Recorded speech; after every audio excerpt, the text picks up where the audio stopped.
అందరికీ నమస్కారం. ఒక బిచ్చగాడు పొద్దున్నే రోడ్డుపైన కూర్చొని భగవంతుని పెద్ద పెద్ద కేకలు పెడుతూ తిడుతున్నాడు. ఆ దారినే ఆ దేశపు రాజుగారు గుర్రం మీద వెళుతూ ఈ కేకలన్నీ విన్నాడు. "ఏమైంది నీకు? ఇంత పొద్దున్నే భగవంతుడిని తిడుతున్నావు" అన్నాడు. "మీకేమిటి మహారాజులు, మిమ్మల్ని భగవంతుడు ఒక రాజుగారి కుమారుడిగా పుట్టించాడు. మీరు చక్కగా మహారాజు అయిపోయారు. నా కర్మ ఇలా ఉంది. ఒక రూపాయి కూడా లేని దరిద్రుడిగా పుట్టించాడు చూడండి. దేవుడికి ఎంత పక్షపాతమో" అన్నాడు. మహారాజు చిరునవ్వు నవ్వాడు. "అయితే భగవంతుడు నీకేమీ ఇవ్వలేదు. చిల్లి గవ్వ కూడా ఇవ్వలేదు అంతేగా" అన్నాడు.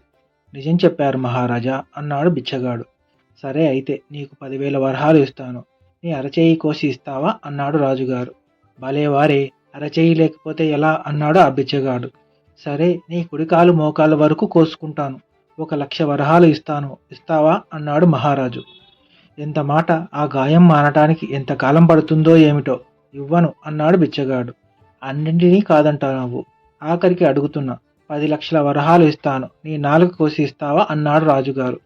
"అమ్మో! మీరు నా జీవితాన్ని అడిగేస్తున్నారు. ఇవి లేకపోతే నేను ఎలా జీవించను" అన్నాడు బిచ్చగాడు. "ఓహో, అయితే నువ్వు పేదవాడివి కాదన్నమాట. నీ దగ్గర 10,000 కన్నా విలువైన అరచేయి, 1,00,000 రూపాయల కన్నా విలువైన కాళ్ళు, 10,00,000 కన్నా విలువైన నాలుక, ఇంకా ఎంతో విలువైన శరీర అవయవాలు ఉన్నాయి కదా. మరి ఇంత విలువైన శరీరాన్ని నీకు ఉచితంగా ఇచ్చిన భగవంతుడికి పొద్దున్నే నమస్కారం పెట్టకుండా నిందిస్తావా? ఈ శరీరాన్ని ఉపయోగించి లోకానికి సేవ చేసి పొట్టపోసుకో. అందరూ అదే చేస్తున్నారు. పో ఇక్కడ నుండి" అన్నాడు రాజుగారు. సోమరితనం మనిషిని మరింత నాశనం చేస్తుంది. ఎదుటివారిని చూసి ఏడవడం కాదు, ఆ విధంగా పైకి ఎదగటానికి కష్టపడి పనిచేయాలి. అటువంటి ఆలోచన మనసులో బలంగా ఉండాలి.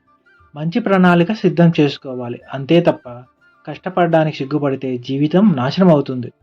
సోమరితనం మనిషిని మరింత చెడ్డ వ్యక్తిగా మారుస్తుంది. జీవితంలో గొప్ప వ్యక్తిగా ఎదగడానికి కృషి చేయాలి. కథ సమాప్తం. కథ నచ్చితే లైక్ చేయండి, సబ్స్క్రైబ్ చేయండి, కామెంట్ చేయండి. Thank you.